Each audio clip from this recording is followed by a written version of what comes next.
देश के सबसे बड़े सूबे की हर छोटी बड़ी खबर के लिए देखते रहिए उत्तर प्रदेश न्यूज।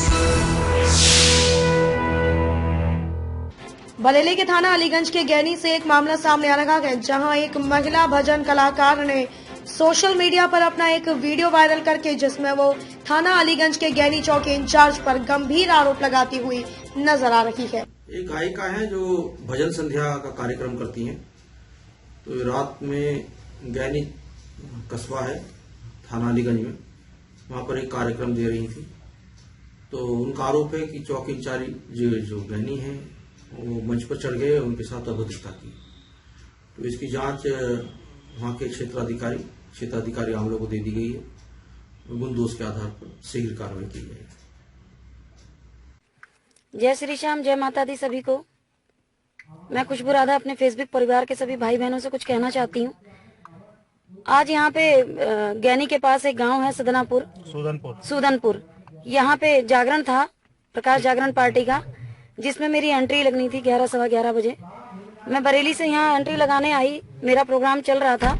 उसी बीच में यहाँ के चौकी इंचार्ज विक्रम जिनका नाम है, वो नशे में धुत थे।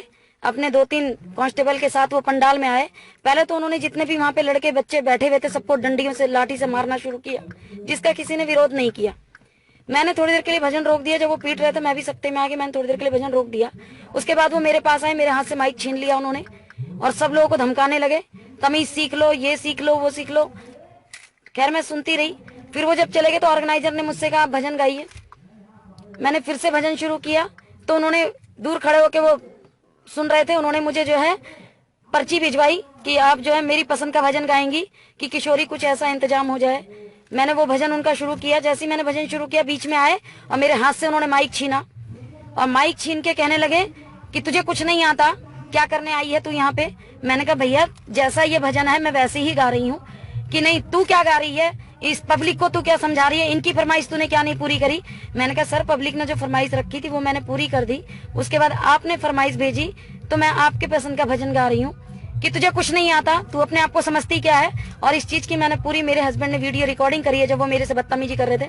तो मैंने उनसे कहा सर मैं तो जैसी हूँ, मैं कोई कलाकार नहीं हूँ, प्रभु की पुजारा हूँ, मुझे जैसा आता है टूटी फूटी भाषा में मैंने आपकी पसंद का भजन सुना दिया। कि नहीं इसका मतलब क्या है, इसमें तुम्हें और नए नए भजन जोड़ने चाहिए थे, ये करना चाहिए था। मैंने कहा सर आपने जो फरमाइश रखी वो मैंने पूरी कर दी बिहारी जी के चरणों में। उन्होंने मेरे हाथ से माइक छीन लिया तो मैंने कह दिया ठीक है सर मुझे कुछ नहीं आता और वैसे भी मेरा समय खत्म हो चुका है, मैं अब जाऊंगी क्योंकि मेरा 12 बजे तक का टाइम था और अब मुझे जाना है। मुझसे छूटते बोले कि जब जाना था तो आई क्यों। और उसके बाद उन्होंने मुझे इतनी गंदी गाली दी, मैं आप लोगों को क्या बताऊं।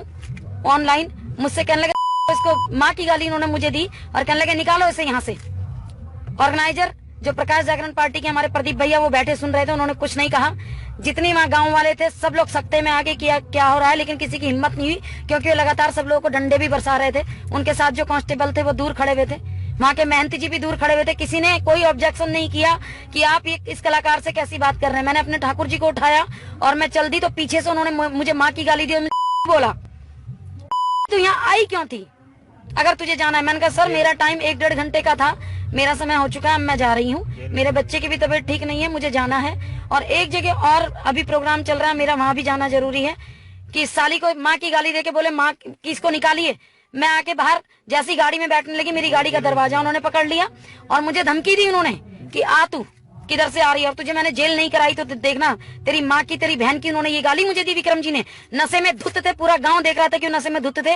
अगर आप, मैं वीडियो भी शेयर करूंगी, वो उस वीडियो में आप देखिएगा वो ठीक से खड़े नहीं हो पा रहे हैं मेरे हाथ से जब उन्होंने माइक छीना था। और मुझे माँ बहन की गालियां उन्होंने दी और उसके बाद वो कांस्टेबल को लेकर मेरी गाड़ी के आगे निकल गए। कहने लगे आ तुझे मैं बताता हूँ। मैं डर के मारे वहां से निकली नहीं, बहुत देर वहीं खड़ी रही, रोती रही। पूरे गांव ने मुझे वहां घेर लिया। उसके बाद गांव के ही कुछ बुजुर्ग आए बेचारे, कहने लगे बेटा हम यहाँ नहीं थे, बताओ क्या बात हुई। तो सब लोगों ने बताया कि दीदी के साथ ये हुआ, दीदी को गालियां दी उस बंदे ने। वो गांव वाले बेचारे 5-6 लोग बड़े बुजुर्ग और उनके बच्चे एक वैन में बैठे, वैन में आके उन्होंने मुझे यहाँ रामपुरा तक छोड़ा है और इस वक्त मैं यहाँ रामपुरा में खड़ी हूँ। गाँव में छिपके सरल मुझे डर लग रहा है अगर मैं यहाँ से निकलूंगी तो वो पुलिस वाला जरूर हमारे साथ कोई हरकत करेगा। मेरे साथ मेरा छोटा बच्चा है, मेरे साथ मेरे कोरस वाले भैया बैठे हैं, छोटा बच्चा है वो भी मेरा हस्बैंड है। आप ये बताइए हम भजन कीर्तन करने वाले, क्या पुलिस हमें माँ बहन की गालियां देगी? मुझे इस तरह की भाषा का प्रयोग मुझे नहीं बोला उसने कि को यहाँ बुलाया किसने। अगर ये मेरे लिए 2 घंटे इसको और गाने पड़ेंगे, मैं क्या किसी पुलिस वाले के इशारे पे चलूंगी? जब मेरा टाइम 1.5 घंटे का तो मैं 1.5 घंटे गा चुकी, उसके बाद वो मुझे रोक रहा है, मुझे गालियां दे रहा है। ऑर्गेनाइजर को भी उसने गाली दी, गाँव वालों से कह रहा है इन्हें निकालो बाहर यहाँ से, ये नहीं गाएंगे, यहाँ वही होगा जो मैं चाहूंगा, मुझे जेल में डालने की उसने धमकी दी। आप सब लोग सुन लीजिए, कलाकार वेलफेयर सोसाइटी बरेली की मैं कानूनी सलाहकार हूँ।